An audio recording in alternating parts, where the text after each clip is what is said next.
नमस्कार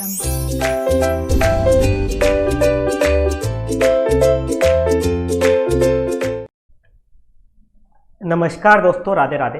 तो आज के वीडियो में मैं आपके साथ सीए फाइनल का एससीएमपी का जो नवंबर 22 का पेपर हुआ है इसका डिटेल में रिव्यू शेयर करूंगा और साथ में मैं बताऊंगा कि आपको लास्ट के 1.5 हफ्ते में इलेक्टिव की कैसे प्रिपरेशन करनी है ताकि आपका पूरा का पूरा इलेक्टिव का अच्छे से कोर्स रिवाइज हो पाए। सबसे पहले एससीएमपी के पेपर की बात करें नवंबर 22 की, तो पेपर एवरेज था। एवरेज इसलिए था क्योंकि काफ़ी सारे क्वेश्चन सिमिलर क्वेश्चन थे या सेम क्वेश्चन थे, ऐसा नहीं था कि कोई क्वेश्चन न्यू फ्रेम हुआ था, सिमिलर क्वेश्चन थे। हाँ, पेपर में थोड़ा बजटरी कंट्रोल स्टैंडर्ड पोस्टिंग ज़्यादा आया था, लेकिन फिर भी क्वेश्चन किए जा सकते थे। लेकिन पेपर काफ़ी ज़्यादा लेंथी था। ये पेपर आपका 4-4.5 घंटे में अटैम्प्ट होने लायक पेपर था, लेकिन 3 घंटे में आपको अटैम्प्ट करना था। तो आपका मुश्किल से 70 मार्क्स तक का ही अटैम्प्ट हो पाया होगा अगर आपने प्रैक्टिस नहीं करी होगी, रिटन प्रैक्टिस या टेस्ट प्रैक्टिस नहीं करी होगी, तो क्योंकि पेपर काफ़ी ज़्यादा लेंथी था। तो अगर आपका ज़्यादा पेपर अटैम्प्ट नहीं हुआ, घबराने की बात नहीं है। सभी का पेपर अटैम्प्ट नहीं हो पाया, पेपर सभी का छूटा है। किसी का 20 मार्क्स का छूटा है, किसी का 30 मार्क्स का छूटा है, किसी का 10 मार्क्स का छूटा है। मिनिमम 10 मार्क्स का तो सभी का छूटा है, बाकी 20-30 मार्क्स का अगर आपने प्रैक्टिस नहीं करी तो इतना पेपर काफ़ी लोगों का छूटा है। तो इस कारण ये पेपर काफ़ी लोगों को अबव एवरेज भी लगा होगा, लेकिन बाकी ऐसा नहीं कि आउट ऑफ बॉक्स पेपर था, ऐसा कुछ भी नहीं था। एवरेज पेपर था या किसी को लेंथ के कारण पेपर अबव एवरेज लग सकता है, अबव एवरेज हो सकता है पेपर। इसमें 70 मार्क्स की थियरी पूछी गई थी, 55 मार्क्स का प्रैक्टिकल पूछा गया था, इंक्लूडिंग कमेंट वगैरह। मैंने आपको बता दिया 70 की थियरी थी, 55 मार्क्स का प्रैक्टिकल पार्ट पूछा गया था। आपको 100 मार्क्स का उसमें से अटेम्प्ट करना था। मैं बता देता हूँ आपको क्वेश्चन कहाँ से थे। क्वेश्चन सारे इंस्टीट्यूट के क्वेश्चन थे, कुछ क्वेश्चन न्यू फ्रेम नहीं हुए थे। 1-2 पॉइंट अलग हो सकते हैं, लेकिन बाकी सिमिलर क्वेश्चन थे इंस्टीट्यूट के, या तो स्टडीमेट के क्वेश्चन थे या डाइजेस्ट के क्वेश्चन। इस बार डाइजेस्ट से भी क्वेश्चन आए हैं, जो इंस्टीट्यूट का डाइजेस्ट है ना, उससे भी क्वेश्चन आए हैं, और 1-2 आरटीपी पुरानी आरटीपी के क्वेश्चन भी थे, और सारे क्वेश्चन बैंक में थे। मैं एक क्वेश्चन यहाँ लिख दिया जो क्वेश्चन बैंक में क्वेश्चन थे ना, क्वेश्चन बैंक में किस नंबर पे क्वेश्चन थे वो भी मैं आपको बताऊंगा। आपको घबराने की नीड नहीं है, आपको चेक करना है तो एक बार चेक कर लेना। क्वेश्चन बैंक जो है मई 22 नवंबर 22 वाला 728 पेज वाला क्वेश्चन बैंक है। टोटल क्वेश्चन यहाँ उस क्वेश्चन बैंक में आपको मिल जाएंगे। सेम क्वेश्चन मिलेंगे या तो या सिमिलर क्वेश्चन मिलेंगे। आप 1-2 पॉइंट अलग हो सकते हैं, वो अलग बात है, बाकी सेम या सिमिलर क्वेश्चन आपको मिल जाएंगे। तो मैंने सब यहाँ लिखे हैं, एक बार पेपर को थ्रू कर लेते हैं, फिर मैं क्वेश्चन बता देता हूँ। ये आपके यहाँ शेयर भी कर दूंगा अगर आपको मैच करने हैं, आपके आंसर वगैरह मैच करने हैं तो। कुछ क्वेश्चन इंपॉर्टेंट क्वेश्चन में से थे, कुछ क्वेश्चन नॉर्मल क्वेश्चन में से थे, इंपॉर्टेंट में से नहीं थे कुछ क्वेश्चन।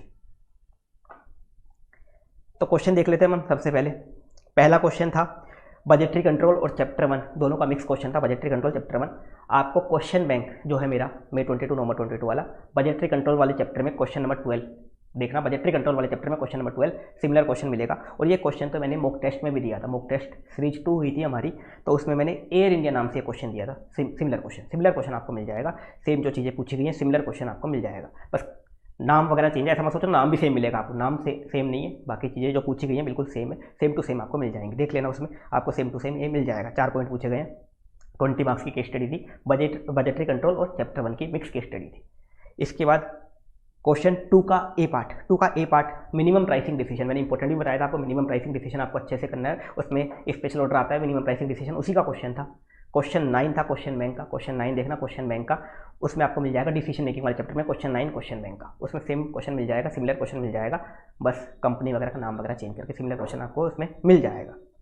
10 मार्क्स का पूछा गया था। इसके बाद जो 2 का बी वाला पार्ट है ये क्वेश्चन 1 है क्वेश्चन बैंक का बजटरी कंट्रोल का एक और क्वेश्चन पूछ लिया गया इन्होंने 10 मार्क्स का। इस बार बजटरी कंट्रोल काफ़ी अच्छे मार्क्स का है, 10 मार्क्स का। 2 का बी वाला पार्ट है क्वेश्चन 1 ऑफ क्वेश्चन बैंक आपको मिल जाएगा। और ये क्वेश्चन तो मैंने इंपॉर्टेंट भी मार्क करवा रखा है। 2 का बी वाला पार्ट 10 मार्क्स का, feedback control and feed forward control के बारे में आपको लिखना था, उनकी थियरी यहाँ लिखनी थी, और सेम सिमिलर क्वेश्चन आपको क्वेश्चन 1 में मिल जाएगा क्वेश्चन बैंक के।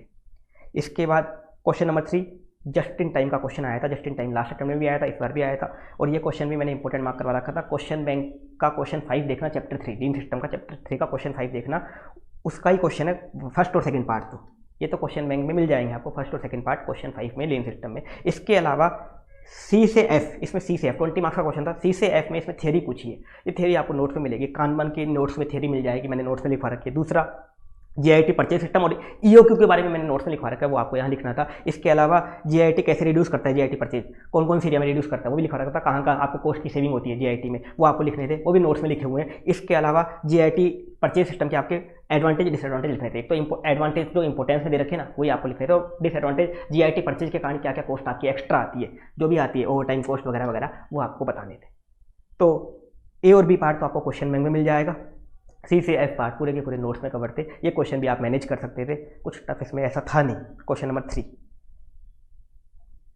जो जीआईटी का था क्वेश्चन बैंक में मैंने बताई दिया आपको। क्वेश्चन 4th का जो एक क्वेश्चन था ये 5 नंबर की थी, फालतू थियरी थी, मिसलेनियस क्वेश्चन 9 देखना क्वेश्चन बैंक में, miscellaneous question 9 same to same question मिलेगा, बस नाम वगैरह चेंज करके मिसलेनियस क्वेश्चन 9। इसमें आपको कॉस्ट मैनेजमेंट टेक्निक्स और लीन मैनेजमेंट इन दोनों चैप्टर में से टारगेट कॉस्टिंग की थोड़ी बहुत थ्योरी लिखनी थी, थोड़ी बहुत आपको जीआईटी वगैरह की थ्योरी लिखनी थी, तो ऐसे थ्योरी लिखनी थी थोड़ी बहुत। 5 नंबर का क्वेश्चन पूछा गया था, मिसलेनियस क्वेश्चन देखना, miscellaneous question question number 9, miscellaneous question number 9 same to same आपको मिल जाएगा, 5 मार्क्स से पूछा गया था ये क्वेश्चन, फोर्थ का ये पार्ट। इसके बाद फोर्थ का बी पार्ट ये है बियॉन्ड बजटिंग के, मतलब इसका बजटिंग तो काफ़ी तगड़ा आया है, लगभग 20 केस स्टडी 1 में आ गया 15 मार्क्स के आसपास, एक क्वेश्चन वो 10 मार्क्स का वो 25 और 5 का ये 30 मार्क्स के आसपास बजटरी कंट्रोल चैप्टर आ गया।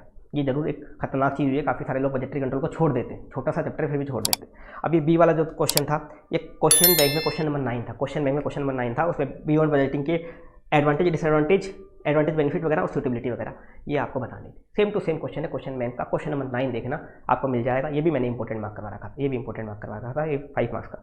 इसमें और करके आया था स्कीमिंग प्राइसिंग के रिगार्डिंग, स्कीमिंग प्राइसिंग के रिगार्डिंग सेम ये भी आपको क्वेश्चन बैंक में काफ़ी सारे प्रैक्टिकल क्वेश्चन है ना, उसी में से एक पार्ट उठा के दे दिया। क्वेश्चन बैंक में काफ़ी सारे प्रैक्टिकल क्वेश्चन है पेनिट्रेशन और स्कीमिंग के रिगार्डिंग के लास्ट वाले क्वेश्चन, उसी में से एक पार्ट उठा के दे दिया। सिंपल क्वेश्चन था, ये भी इंपॉर्टेंट मार्क करा हुआ था 5 मार्क्स का, और ऑप्शन में था करना चाहते तो ये भी कर सकते थे। फिर सी वाला जो पार्ट है ये ट्रांसफर प्राइसिंग का था 10 मार्क्स का, क्वेश्चन बैंक में आपको मिल जाएगा क्वेश्चन नंबर 10, क्वेश्चन नंबर 10 देखना ट्रांसफर प्राइसिंग वाले चैप्टर में, क्वेश्चन नंबर 10 देखना क्वेश्चन बैंक में मिल जाएगा। यहाँ तो इन्होंने टेबल बना दी, क्वेश्चन बैंक में इन चीज़ों को लाइन में लिखा हुआ है, बस इतना सा फर्क है, बाकी कंपनी का नाम चेंज है, बाकी डाटा थोड़ा सा ऊपर नीचे कर रखा है, डाटा थोड़ा सा चेंज कर रखा है, मतलब फिगर चेंज कर रखी है, बाकी सिमिलर क्वेश्चन आपको क्वेश्चन बैंक में मिल जाएगा। क्वेश्चन 10 देखना क्वेश्चन बैंक का, क्वेश्चन 10 देखना और वही चीज़ इसमें पूछिए, वही चीज़ उसमें पूछिए, बस इसमें के 4th पॉइंट है ना ये एक्स्ट्रा पूछ लिया, बाकी 3 पॉइंट तो same to same question bank वाले ही पूछे।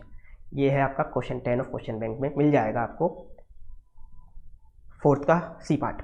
इसके बाद 5th का ए पार्ट, 5th का जो ए पार्ट है ये मैंने इंपॉर्टेंट भी मार्क करवाया था। 5th का ए पार्ट मिसलेनियस क्वेश्चन है question number 2, miscellaneous question number 2 question bank में, मिसलेनियस जो क्वेश्चन लास्ट में लगा रखे ना मैंने मिसलेनियस क्वेश्चन 12 क्वेश्चन लगा रखे मिसलेनियस, उसमें क्वेश्चन नंबर 2 देखना क्वेश्चन बैंक का, सेम क्वेश्चन आपको मिल जाएगा, सिमिलर क्वेश्चन, फिगर वगैरह चेंज होंगी, बाकी सेम क्वेश्चन आपको ये मिल जाएगा। थ्रोपुट अकाउंटिंग और स्टैंडर्ड कॉस्टिंग थोड़ा मिक्स है इसमें, थ्रोपुट अकाउंटिंग स्टैंडर्ड कॉस्टिंग थोड़ा मिक्स है, और सेम टू सेम 3 पार्ट पूछे, उसमें भी गोल्डेड के 5 स्टेप वगैरह पूछ रखे हैं, सेम टू सेम मिल जाएगा 10 मार्क्स का क्वेश्चन, ये भी क्वेश्चन बैंक में आपको मिल जाएगा। चेक कर लेना एक बार आप आपकी संतुष्टि के लिए कि क्वेश्चन बैंक से है या नहीं। काफ़ी सारे लोग तो हवा में देखते हैं क्वेश्चन बैंक, 2-4 क्वेश्चन देख लिए और बोलते हैं कुछ नहीं आया, तो मैं बता रहा हूँ आपको एक बार देख लेना, मैं वो शेयर कर दूंगा आपके साथ, लिस्ट भी शेयर कर दूंगा कहाँ कहाँ से। इसके बाद 5th का जो बी पार्ट है, 5th का बी पार्ट जो है ये आपको मिलेगा क्वेश्चन बैंक में परफॉर्मेंस मेजरमेंट वाले चैप्टर में, performance measurement and evaluation chapter number 7 है, उसका क्वेश्चन नंबर 10 देखना, बिल्डिंग ब्लॉक मॉडल का question number 10, building block model का क्वेश्चन 10, ये भी मैंने इंपॉर्टेंट मार्क करवा रखा था, जो इंपॉर्टेंट क्वेश्चन की मैंने लिस्ट शेयर करी थी ना उसमें इंपॉर्टेंट मार्क करवा रखा था। सेम क्वेश्चन है, सिमिलर क्वेश्चन है, बस फिगर चेंज है बिल्डिंग ब्लॉक मॉडल के बारे में। 8 मार्क्स का इसमें आपको बिल्डिंग ब्लॉक मॉडल का प्रैक्टिकल एप्लीकेशन करना था और 2 नंबर की थियरी थी। ये था क्वेश्चन नंबर 10, ये भी सेम क्वेश्चन बैंक में आपको मिल जाएगा, बस फिगर चेंज। इसके बाद क्वेश्चन 6 का ए और 6 का बी पार्ट, क्वेश्चन नंबर 6 पूरा स्टैंडर्ड कॉस्टिंग का था और दोनों के दोनों क्वेश्चन क्वेश्चन बैंक में है। क्वेश्चन 6 का जो ए पार्ट है ये क्वेश्चन 11 है, क्वेश्चन बैंक का क्वेश्चन 11 देखना, सिमिलर क्वेश्चन आपको मिलेगा question number 11 of question bank, standard costing chapter 11 में क्वेश्चन 11 देखना, सिमिलर क्वेश्चन मिल जाएगा, आपको मैच करना हो तो मिल जाएगा आपको 6 का ए पार्ट। और 6 का बी पार्ट ये तो मैंने इंपॉर्टेंट भी मार्क करवा रखा था, 6 का B part question 1, question bank का क्वेश्चन 1, क्वेश्चन बैंक का चैप्टर 11 स्टैंडर्ड कॉस्टिंग का क्वेश्चन 1 देखना, चैप्टर 11 स्टैंडर्ड कॉस्टिंग का क्वेश्चन 1 देखना, ये मैंने जो इंपॉर्टेंट क्वेश्चन की लिस्ट शेयर करी थी उसमें इंपॉर्टेंट मार्क करवा था, सेम क्वेश्चन मिल जाएगा फिगर चेंज करके साथ, सेम क्वेश्चन ये आपको मिल जाएगा। तो ये क्वेश्चन थे, तो इस बार इंस्टीट्यूट ने SCMP में लास्ट अटेम्प्ट में तो नए क्वेश्चन पूछे थे, उससे पहले भी नए क्वेश्चन पूछता रहता था। इस बार क्वेश्चन इंस्टीट्यूट ने खुद के रिपीट किए, मेरे क्वेश्चन बैंक में कोई क्वेश्चन मेरे बनाए हुए नहीं है या मैंने कुछ फ्रेम किए हैं, सारे के सारे इंस्टीट्यूट के स्टडी मैट के, RTP, MTP और केस स्टडी डाइजेस्ट के। इसमें ज़्यादातर क्वेश्चन जो है ना केस स्टडी डाइजेस्ट के आए हैं, इस बार 4-5 क्वेश्चन है केस स्टडी डाइजेस्ट के एज इट इज आए हैं, जो क्वेश्चन बैंक में भी कवर्ड है। हाँ, किसी ने 2 साल पुराना क्वेश्चन बैंक कवर कर रखा है उसकी बात नहीं कर रहा मैं, 2-3 साल पुराना क्वेश्चन बैंक में, अभी की क्वेश्चन बैंक की बात कर रहा हूँ, May 22 नवंबर 22 वाले क्वेश्चन बैंक की, May 22 एंड नवंबर 22, 730 पेज का क्वेश्चन बैंक था, जिससे मैंने इंपॉर्टेंट क्वेश्चन की लिस्ट ली थी। उसमें से इंपॉर्टेंट क्वेश्चन में बता दूं कितने आए हैं टोटल इन क्वेश्चन में से जो है 5-6 क्वेश्चन इंपॉर्टेंट क्वेश्चन, मतलब टोटल 7 क्वेश्चन, मतलब ए पार्ट बी पार्ट ऐसे मिला के 7 क्वेश्चन इंपॉर्टेंट क्वेश्चन है, कुछ क्वेश्चन इंपॉर्टेंट नहीं है। जैसे 4th का सी इंपॉर्टेंट क्वेश्चन की लिस्ट में नहीं था, 6th का ए इंपॉर्टेंट क्वेश्चन की लिस्ट में नहीं था, 4th का जो ए पार्ट है 5 नंबर का आया वो इंपॉर्टेंट क्वेश्चन की लिस्ट में नहीं था, क्वेश्चन नंबर 1 कंपलसरी आया वो इंपॉर्टेंट क्वेश्चन की लिस्ट में नहीं था। तो किसी ने पूरा क्वेश्चन बैंक कर रखा है, उसके तो मजे आ गए इस पेपर में, उसने पेपर अटैम्प्ट तो पूरा करने में दिक्कत आई होगी क्योंकि काफ़ी ज़्यादा लेंथी पेपर था, 4 घंटे से पहले अटैम्प्ट नहीं हो सकता था, लेकिन सारे क्वेश्चन उसको देखे हुए लगे होंगे। किसी ने इंपॉर्टेंट क्वेश्चन भी कर रखे हैं तो उसको 5-6 क्वेश्चन देखे हुए लगे होंगे। जैसे मैंने आपको बताया क्वेश्चन 2 का जो अपना बी वाला पार्ट है, क्वेश्चन 2 का बी, ये तो इंपॉर्टेंट क्वेश्चन की लिस्ट में नहीं था। 2 का बी जो बजटरी कंट्रोल का feedback control forward control important question की लिस्ट में था। क्वेश्चन 3 JIT वाला इंपॉर्टेंट क्वेश्चन की लिस्ट में था। 4th का बी इंपॉर्टेंट क्वेश्चन की लिस्ट में था। 5th का ए और बी, 5th का दोनों ए और बी, ए तो मिसलेनियस क्वेश्चन वाला क्वेश्चन नंबर 2 और बी बिल्डिंग ब्लॉक मॉडल वाला इंपॉर्टेंट क्वेश्चन की लिस्ट में था। और 6th का बी स्टैंडर्ड पोस्टिंग का 6th का बी वो इंपॉर्टेंट क्वेश्चन की लिस्ट में था। तो किसी ने इंपॉर्टेंट क्वेश्चन भी कर रखे हैं तो उसको भी 4-5 क्वेश्चन तो ईजिली मैनेज हो गए होंगे अगर उसने ठीक से करा होगा तो। बाकी पेपर की साइज देख के घबरा गया तो बात अलग है। मैंने आपको बता दिया कहाँ कहाँ से क्वेश्चन थे, ये लिस्ट मैं आपके साथ शेयर कर दूंगा, आप मैच कर लेना एक बार, फिर आप अपनी संतुष्टि ले लेना, सेटिस्फेक्शन ले लेना। उसके बाद आप कुछ कमेंट्स वगैरह करना कि क्वेश्चन कहाँ से आ गए, कहाँ से नहीं आए। आप सही से देखते नहीं हो, काफ़ी सारे पहले से कमेंट करने लग जाते हैं कहाँ से नए नए क्वेश्चन आ गए। एक बार आप ठीक से देखना बैठ के, 15-20 मिनट लगेंगी आपको भी संतुष्टि मिल जाएगी, हाँ इंस्टीट्यूट के ही क्वेश्चन आए हैं। कुछ नए आते तो मैं ऑलरेडी बता देता, जो नए आए नए पॉइंट मैंने आपको ऑलरेडी बता दिया। JIT वाले क्वेश्चन में 3-4 पॉइंट नए आए हैं, लेकिन वो भी नोट्स में कवर है कि एक तो आपको उसकी क्या बोलते हैं कार्बन कार्ड की थियरी लिखनी है, और 1-2 जिसमें आपको प्रोस एंड कॉन्स बताने हैं वो भी मैंने बता दिया कि जो कॉस्ट बढ़ रही है वो तो JIT के कारण वो तो कौन से, और JIT के कारण जो फायदा हो रहा है प्रोस है, तो सब नोट्स में भी कवर है अगर आपने ठीक से पढ़ रखे हो तो।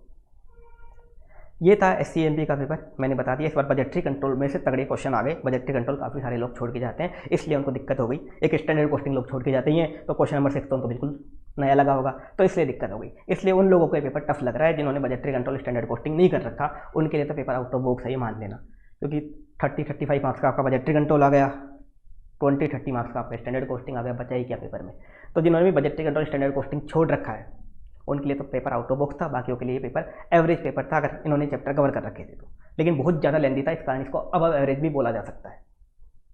अब आते हैं अपन इलेक्टिव पेपर की स्ट्रेटजी की बात करते हैं। इलेक्टिव पेपर में कैसे करना है आपको तैयारी। देखो आपका इलेक्टिव पेपर है, काफ़ी सारे लोग क्या करते हैं इलेक्टिव पेपर को एकदम सीरियसली लेते ही नहीं है, वो सोचते हैं चलो इलेक्टिव को देखा जाएगा, आज वो पढ़ते हैं चलो DT पढ़ लेते हैं, कुछ लोग IDT पढ़ लेते हैं, ऐसा करते हैं।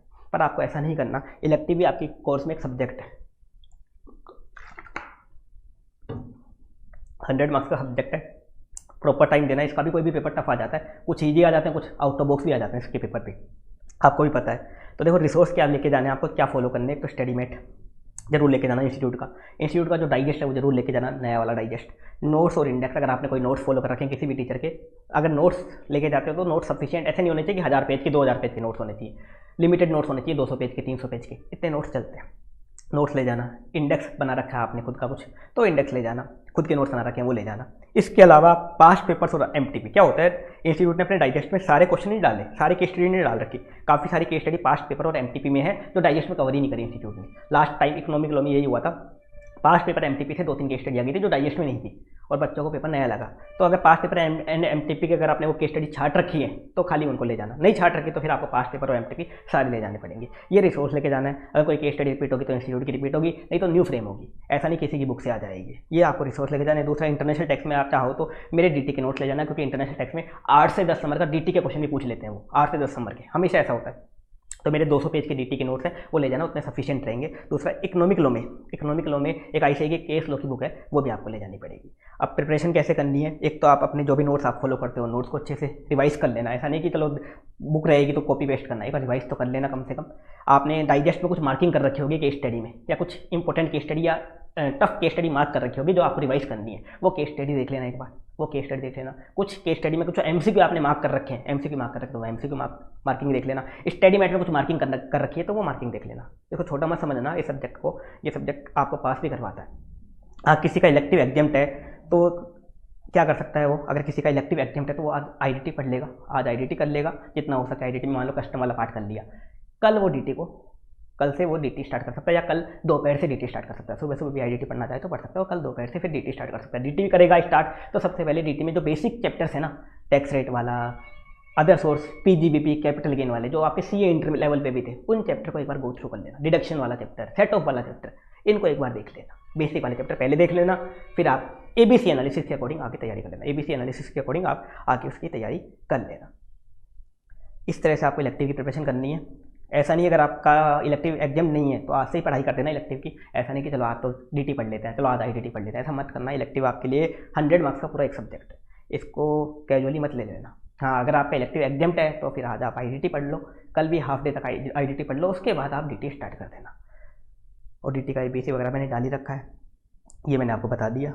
क्वेश्चंस कहाँ कहाँ से है इसकी मैं लिस्ट भी आपसे शेयर कर दूंगा, आप आराम से मैच करते रहना ये कहाँ कहाँ से क्वेश्चन थे। ये इंपॉर्टेंट मैंने उसी पे लगाए हैं जो मैंने आपको इंपॉर्टेंट मार्क किए थे। इंपॉर्टेंट क्वेश्चन की जो लिस्ट शेयर करी थी मैंने, लिस्ट मेरे इंस्टाग्राम पे भी पड़ी हुई है, वीडियो भी पड़ा हुआ है यूट्यूब पे, वो इंपॉर्टेंट है, वो भी मैंने लिखे हुए हैं, वो भी आप एक बार आराम से अच्छे से देख लेना ठंडे दिमाग से।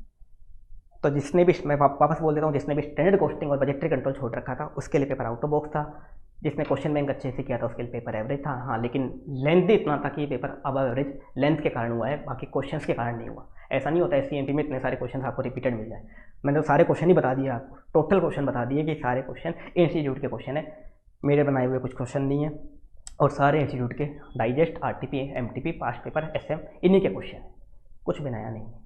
हाँ, नाम जरूर चेंज है, ऐसा मत सोचो नाम भी आपको सेम मिलेगा, फिगर भी सेम मिलेगा, ऐसा नहीं होता। ऐसा तो FRSFM में भी नहीं होता, नाम चेंज होता है और फिगर भी चेंज कर देता है, वो 1 को 2 कर देता है, 2 को 4 कर देता है, बस ये करता है। तो अगर आपने फिगर नाम सब रट रखा है तो बात ही अलग है, फिर तो कोई कुछ कह ही नहीं सकते। तो अभी के लिए इतना ही है, थैंक यू सो मच। हाँ, अभी कुछ वो मैंने बोला था आपको कि मैं इंटरनेशनल टैक्स की मैराथन लूँ ना लूँ, तो अभी तो देखो आज तो नहीं हो पाएगी शायद, क्योंकि तबीयत अभी मेरी ज़्यादा ही ख़राब है, तो आज तो मैराथन नहीं हो पाएगी इंटरनेशनल टैक्स वाले पार्ट की। इंटरनेशनल टैक्स वाले पार्ट में कुछ लोगों का इंटरनेशनल टैक्स काफ़ी कम लोगों के पास है इलेक्टिव, तो वो मेरे रिवीजन वीडियोस देख लेना इंटरनेशनल टैक्स की। हाँ, जो एक मैंने बताया था आपको ट्रांसफर प्राइसिंग के एडजस्टमेंट का शॉर्टकट, वो मैं शेयर कर दूंगा, वो मैं आपको या तो फाइल शेयर कर दूंगा, कैसे भी शेयर कर दूंगा।